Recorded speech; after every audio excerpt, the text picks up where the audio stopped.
네, 대한민국의 모든 영화인들을 다 모실 그날까지 쭉 이어지는 시네톡톡 시간이 돌아왔습니다. 자, 오늘 앞서 제가 말씀드린 대로 다큐멘터리 감독님을 모셨습니다. 바로 이번 주 개봉한 작품입니다. 미스터 컴퍼니라고 하는 다큐멘터리를 연출하신 민한기 감독님을 스튜디오에 모셨습니다. 어서 오십시오. 예, 안녕하세요. 예, 반갑습니다. 예. 민한기 감독님이 이제 미스터 컴퍼니 개봉에 맞춰서 우리 국민TV 최강의 영화시계 스튜디오에 찾아주셨는데요. 감독님 이력을 보니까 굉장히 특이하더라고요. 고려대 금속공학과를 졸업하셨어요. 예. 근데 이제 이후에 중앙대 영화학과로 또 가셨더라고요.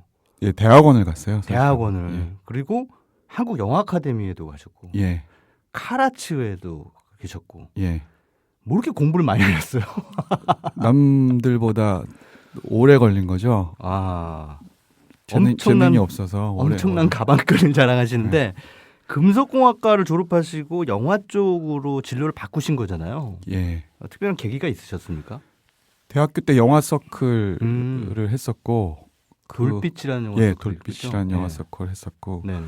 거기 출신 감독들이 있어요. 음. 신동일 감독이라고 반드비 만든 네네. 신동일 감독, 그다음에 범죄소년 만든 강유관 감독. 네. 그래서 영화 서클 하면서 영화를 해야 되겠다라고 생각을 했어요. 근데 이제 돈 내고 학교 들어간 것도 아깝고 이래서 그냥 졸업하고 바꾼 거죠. 야. 네. 대학 다니다 보면은 자신의 전공과는 상관없이 이게 동아리 활동을 하다가 그게 자기 그 진로가 돼버리는 그런 경우도 많이 봤습니다. 뭐 기자들도 보면은 그 아무 전공하고 상관없는데 그 무슨 신문사, 학보사 이런 데서 일하다가 기자 되는 사람들 많이 봤거든요. 예. 감독님도 이제 그렇게 있으라고 볼 수가 있겠네요. 그렇죠. 네. 다큐멘터리는 이번이 두 번째 작품이신 걸로 알고 있습니다. 맞습니까? 아니요. 세 번째. 세 번째 작품. 전작이 소규모 아카시아 밴드 예. 이야기였고. 예. 그 전에 또 연극인들이 싸우는 다큐멘터리가 있었어요. 아, 연극인들 예. 관련한 이야기가 있었군요. 예. 지금 이건 중앙대 영화과 교수로 재직을 하고 계시잖아요. 예. 학생들 가르치면서 창작 활동 병행하시는 게 보통 일이 아닐 것 같은데 어떻게 시간을 내셔서 이렇게 하시는지. 특히나 다큐멘터리 같은 경우에는 더더욱 시간이 오래 걸리는 작업이잖아요. 그렇죠. 이제 네. 대신에 제가 언제 찍을지 네. 결정할 수 있고 네. 그다음에 많은 스텝이 필요한 거 아니까 제 한 몸이 그냥 움직이면 되는 거라서 네. 극영화는 그렇지 않잖아요. 일정 기간 동안에 찍어야 되는 거고 굉장히 많은 합의와 뭐 이런 것들 끌어내 네. 때문에 그런 게 없으니까 네. 오히려 그 학교에서 가르치면서 작업하기엔 다큐가 훨씬 좋은 것 같아요. 그리고 또 극영화가 갖지 못한 다큐멘터리만의 매력이 있다면 뭐 여러 가지가 있겠지만 아주 다양하겠지만 가장 뭐 손꼽을 수 있는 매력이라면 뭐가 있을까요? 그 모든 다큐멘터리가 그런 건 아니지만 네네. 제가 찍는 방식의 다큐멘터리는 대상들하고 꽤 오랜 시간 동안 시간을 보내는 것 같아요. 그래서 사실은 다큐가 아니었으면 만나지 않을 사람들을 만나서 네. 그 사람들과 꽤 오랫동안 오랜 시간 동안 약간의 뭐 연애라면 연애일 수도 있고 이런 것들을 나누는 시간들이죠. 그래서 그 시간들이 저는 즐거운 것 같아요. 그렇군요. 자, 미스터 컴퍼니라고 하는 영화를 이제 소개해드리기 전에 자, 이 영화에 대한 예고편 우리가 클립으로 준비를 했습니다. 영화시킷에서만 들으실 수 있는 보지 않고 듣는 영화편 예고편. 네. 자, 어떤 작품일지 한번 가늠을 해보시죠. 저희가 최선을 마련해서 세운 전략이 간혹 장벽에 부딪히고 현실에 부딪힐 때라도 저희는 그 열정을 가지고 포기하지 않을 겁니다.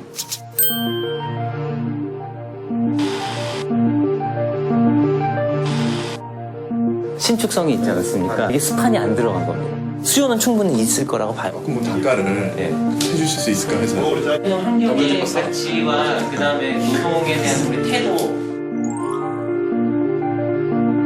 아예 좀 편한 거는 생각할 건데 딴 걸로 해야 돼요. 난 생명 연장한다고 우리가 행복해지거나 세상이 행복해지지가 않아. 에코팜의 아프리카 난민 여성들이 그린 디자인으로 제품을 출시를 할 거고. 저 진짜 근데 솔직히 불가능하게 일단 그 영업 잘 해오고 뭐 안정되고 매출하고 요거 먼저 신경 쓰자. 이대로 유지하는 것만으로는 의미도 없고. 근본적인 고민인 거지. 그러니까 근본적인 고민이 우리가 계속 미뤄둘 상황은 아닌 것 같다는 생각이 들어요. 즐겁게 해야죠. 즐겁지 않은 일을 하면 안 되는 거고 게임. 제가 보기엔 절대 즐거워지진 않아요. 아 진짜로 그렇게 말소리 잡지 생각하시냐고요? 말라고요. 그렇게 생각하시냐고요, 진짜. 그렇게 생각해. 우리가 더 열심히 해야 된다고 생각해 나는. 너 왜 그러냐 진짜. 한 번만 해봐 좀. 한 번만 해봐. 애들이 하고 싶어서 회사 하는 게 아니야. 우리 그냥 좀 낼까? 네, 예고편 들으셨는데요. 제목이 미스터 컴퍼니라고 하는 제목도 들으시고 또 지금 뭐 예고편에서 흘러나오는 그런 대사들, 뭐 인물들이 나누는 대화들 이런 것들 좀 이렇게 들어보니까 좀 감이 좀 잡히시죠? 무슨 어떤 회사 얘기가 아닌가, 회사 사람들 얘기가 아닌가 뭐 이런 생각이 드는데 다들 이렇게 싸워요 또 이렇게 보면은 네, 막 언성이 높아지는 그런 대목도 있고 그런데 제가 영화를 봤습니다만은 이 영화 속에 등장하는 한 기업이 있는데 작은 기업, 패션 관련 기업이죠. 네, 오르고라고 하는 오르고닷. 오르고닷이요. 예, 오르고닷. 그러니까 ORG 닷 이렇게 예, 되더라고요. 예. 그 ORG 점. 예, ORG 점이라고 돼 있는데 이게 우리가 흔히 얘기하는 그 사회적 기업이라고 범주화할 수 있는 그런 회사인 것 같아요. 이 오르고닷이라고 하는 회사와의 인연은 어떻게 시작이 되신 건지요? 네. 원래 알았던 분들은 아니고요. 네네.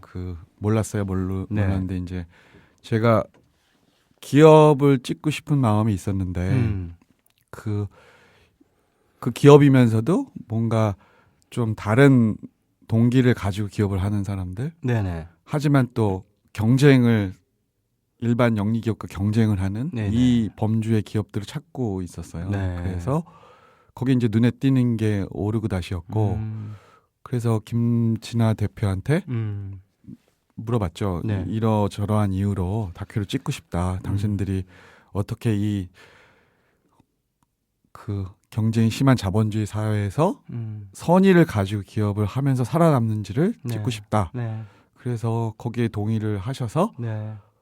찍기 시작한 거예요. 처음에는 다른 분들은 다 반대를 하셨어요. 찍는 거에 대해서. 아, 그 회사의 다른 분들. 다른 분들, 예, 그러니까 예, 김준하 대표 말고 예, 다른 예, 분들은 네. 반대를 하셨죠. 뭐 네. 여자분도 있고 뭐 네, 이러다 네. 보니까 많은 부분이 어쨌든 외부로 노출되는 네, 거잖아요. 네. 근데 제 취지를 말씀드리고 네. 이러니까 뭐 나중에는 동의를 해주셨어요. 그래서 그렇군요.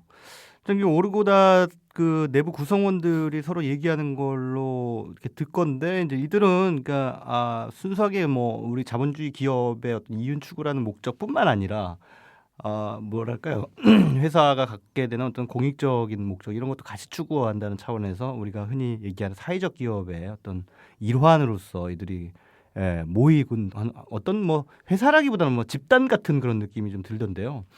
자, 이 사회적 기업이라고 하는 개념 자체에 대해서 좀 낯선 분들도 계실 것 같아요. 좀 감독님이 취재를 하신 결과들을 토대로 해서 뭐가 과연 사회적 기업이냐 이거에 대해서 좀 설명을 해주신다면요. 제가 뭐 다른 사회적 기업이나 사회적 기업들을 전문적으로 리서치를 했던 건 아니고요. 네. 오르고닷을 예를 들어 보자면 네네.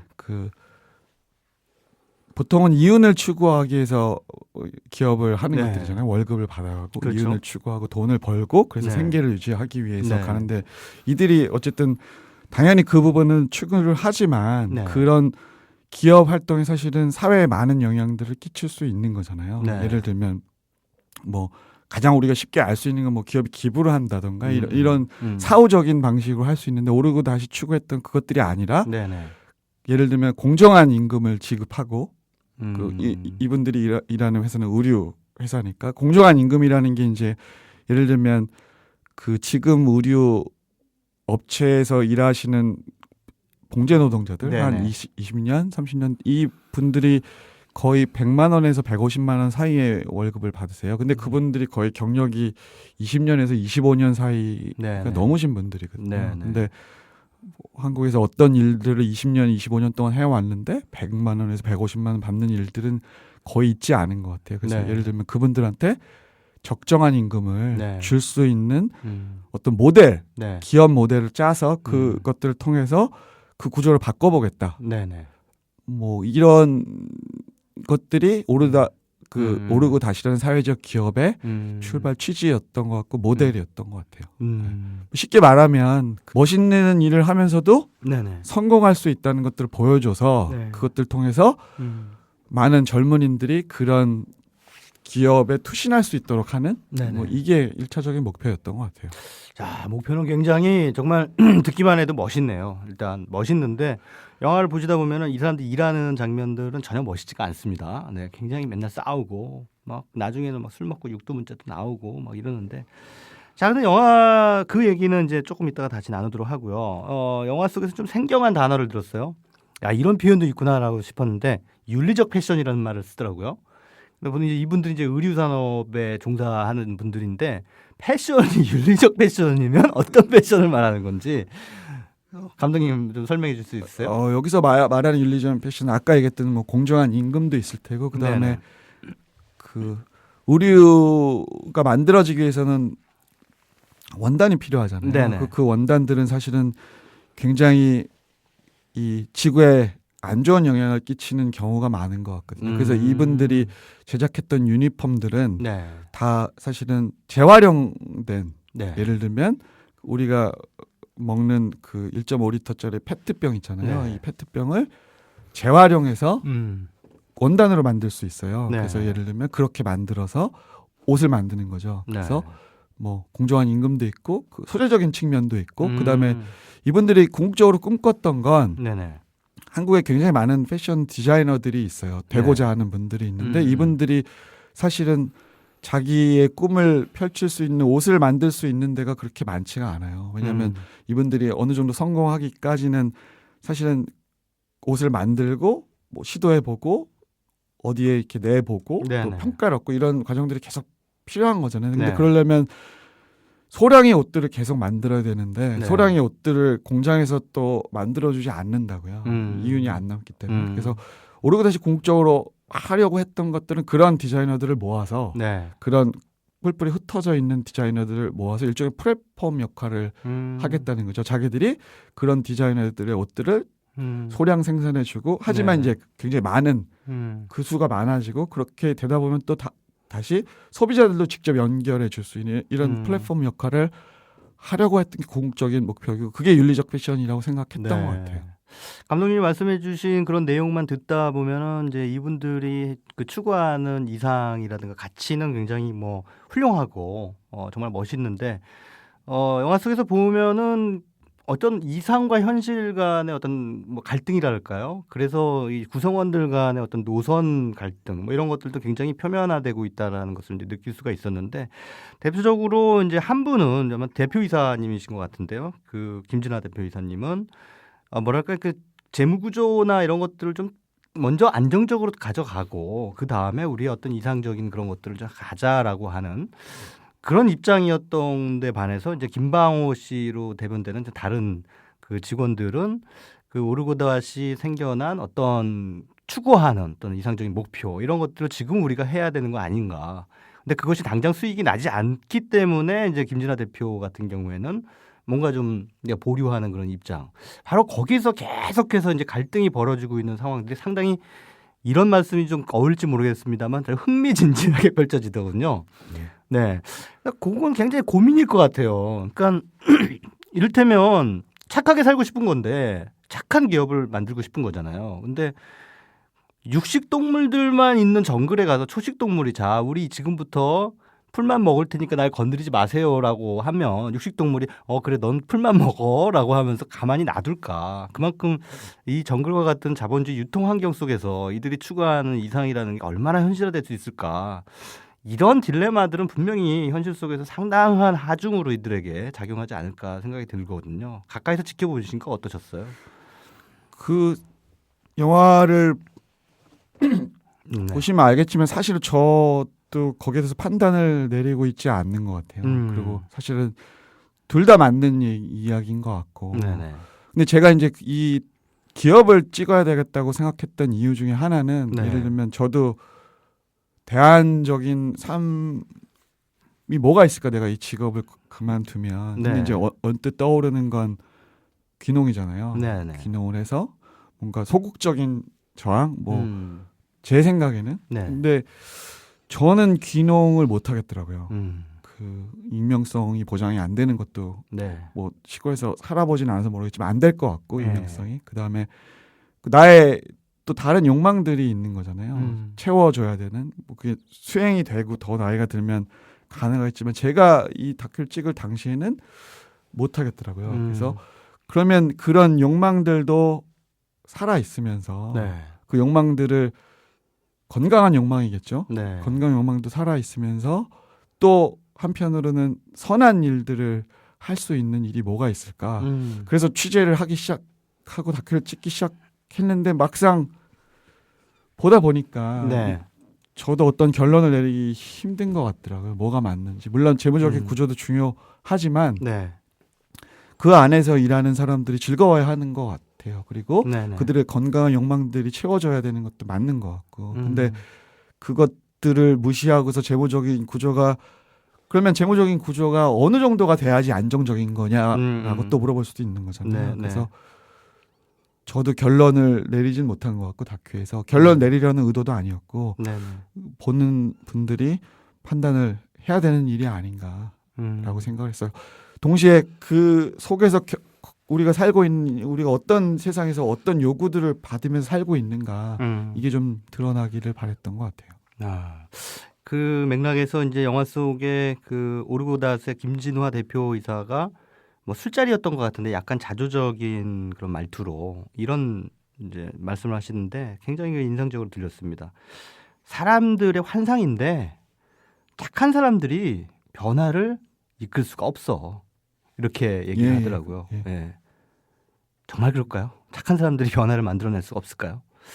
그런 자조가 좀 마음이 좀 아프더라고요. 예. 아마도 착한 사람의 변화로 만들어낼 수 없는 거는 우리가 변화라고 말하는 것들은 그 변화를 바라지 않는 사람들한테 어떤 영향을 주는 거잖아요. 네. 근데 그 사람들하고 싸워서 이기기 위해서는 참선을 하지 않는 이상은 그 착한 거 갖고만은 이길 수 없는 건 맞는 말인 것 같아요.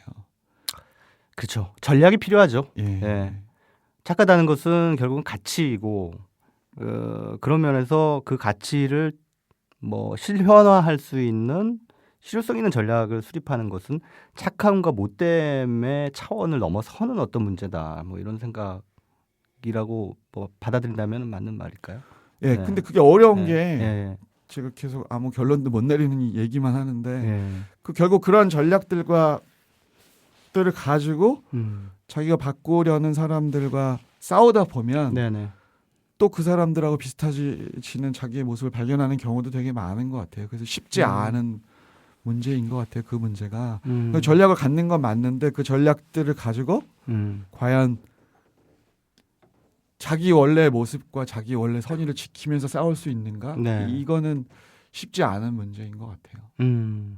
이 영화 속에서 김방호 씨와 김진아 대표이사는 뭐 굉장히 그 사적으로도 좀 친분이 있는 그 보면은 이제 뭐 술자리에서는 뭐 야 형 뭐 새끼야 뭐 이러면서 굉장히 이렇게 하고 나중에 이제 회의할 때는 또 서로 존대어를 쓰는데 그런 모습이 굉장히 인상적인데 안타깝게도 영화 속에서는 일단 두 사람이 결국 노선 갈등 때문에 뭐랄까 약간 좀 이렇게 서로 다른 길을 가게 되는 그런 이제 결론으로 이제 가게 되는데 어떻습니까? 지금 상태는 어떻습니까? 지금 상태는 각자 다른 길을 가고 있어요. 아직 서로에게 준 상처가 치유되지 않은 것 같고 시간이 좀 더 걸리는 것 같고 그래서 뭐 다 누구한테나 있는 일이잖아요. 네네. 시간이 더 지나면 그때 의미가 뭐였는지 알겠죠. 그 싸움의 의미가 뭐였는데 지금은 아직 감정적으로는 정리가 되시진 않은 것 같더라고요. 영화를 보면서 한편으로는 야, 저 사람들 정말 대단하다라는 생각을 하면서도 야, 저 정말 다윗과 골리앗의 싸움 어떻게 보면은 계란으로 바위치기 같은 그런 것들 시도하고 있는 저 젊은이들이 과연 성공할 수 있을까? 성공한다면 참 좋겠다. 그리고 그 안에서 행복감을 느꼈으면 좋겠다라는 생각이 드는데 또 보여지는 상황은 그다지 행복해 보이지 않는다는 게 굉장한 아이러니인 것 같아요. 감독님도 그런 거 느끼셨습니까? 예, 돈을 번다는 게 네. 행복한 일이 되기는 힘든 것 같아요. 어쨌든 누군가를 만족시켜줘야 되는 일이고 그 누군가를 만족시키는 것들은 경쟁 속에서 네네. 이겨야지 그 기회조차 주어지는 거잖아요. 네네. 어려운 일인 것 같아요. 그래서 아마도 그 김방호 대표 같은 경우에는 네. 지금은 이제 오르고서 대표가 된 그 네네. 당시 이사였던 김방호 씨 같은 경우에는 그걸 단지 안정적으로 가는 게 중요하다고 하면 네. 이 일을 시작했던 이유가 없어지는 거 아닌가라고 믿었던 것 같아요. 그래서 아마도 좀 더 행복해지기 위해서 네네. 그런 싸움들을 계속 했던 것 같고 네.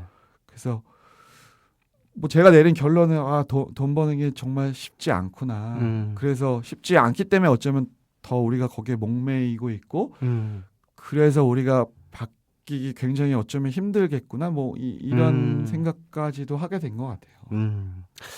그렇지만 그런 생각을 이 영화를 통해서 관객들이 갖게 되는 거는 감독님도 원하시지는 않으실 것 같고 어쨌든 이 영화 미스터 컴퍼니라는 작품을 통해서 감독님은 어떤 사회적 기업에 주목함으로써 관객들에게 어떤 화두를 던지고 싶으셨던 건지 좀 여쭤보고 싶습니다. 네. 어쨌든 간에 중요하게 이 젊은이 친구들이 자기의 갖고 있는 기득권들을 다 내려놓고서 새로운 시도들을 한 거잖아요. 근데 네. 그렇죠. 새로운 시도가 장밋빛만 펼쳐져 있지는 않은 것 같아요. 네. 그래서 굉장히 어려움들이 많을 테고 네. 하지만 그 어려움들 속에서 얻어지는 다른 또 기쁨이나 행복들이 있는 것 같아요. 그게 당장 주어지는 것들은 아니지만 그것들을 믿고 도전해 볼 때 그래도 조금은 뭔가 바뀌지 않을까 세상이. 그 세상이 바뀌는 건 단순하게 세상이 바뀌는 거의 문제가 아니라 내가 어떻게 사는 방식이 바뀔 수 있는가의 문제인 것 같거든요.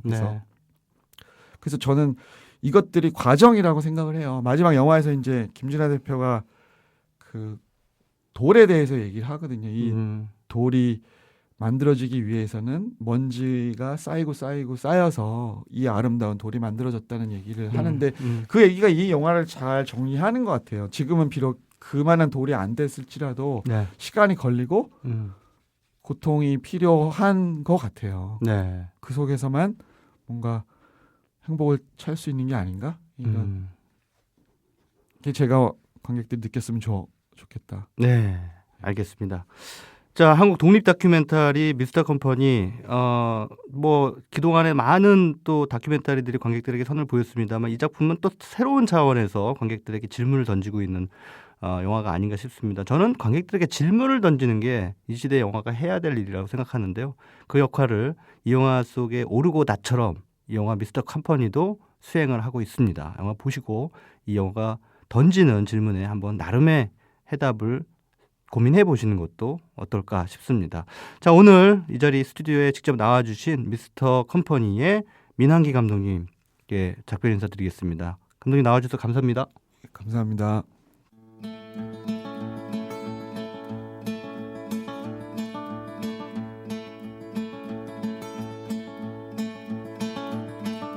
The only time I feel good falling is when I'm falling fast and hard for you. The last two digits when I'm calling. 네, 은희경 작가의 소설이죠. 아름다움이 나를 멸시한다. 이런 작품에 이런 대목이 나옵니다. 모두들 다른 존재가 되는 것. 그것이 진화야. 인간들은 다르다는 것에 불안을 느끼고 자기와 다른 인간을 배척하게 돼 있어. 하지만 야생에서는 달라야만 서로 존중을 받지. 거기에서는 다르다는 것이 살아남는 방법이야. 사는 곳도 다르고 먹이도 다르고 천적도 다르고 서로 다른 존재들만이 평화롭게 공존하는 거야. 네, 우리는 점점 더 똑같아지고 있는 게 아닌가 이런 생각을 해봅니다. 모두들 똑같은 영화를 보고요. 모두들 똑같은 음악을 듣고요. 모두들 똑같은 이슈에 대해서 얘기를 하고 있다는 생각. 저만의 것일까요? 그러면서 우리 사회 은연중에 다른 생각이나 다른 취향, 다른 개성들을 무시하고 적대시하는 문화가 자리 잡고 있는 게 아닌가 되돌아보게 됩니다. 왜 문화적인 다양성이라는 게 중요한지 그 해답도 어쩌면 여기에 있는지도 모릅니다. 은희경 작가가 갈파했듯이 서로 다른 존재들만이 평화롭게 공존할 수 있기 때문이죠. 그리고 그런 세상이 진짜 인간적이고 재미있는 세상이겠죠. 자, 최광의 영화 쉐이킷 마칠 시간입니다. 아쉽지만 이제 영사기를 끄겠습니다. 오늘의 작별곡은 영화 월플라이에 흘렀던 더 샘플스의 Could Be Another Change입니다. 다음 주 이 시간까지 즐감하십시오.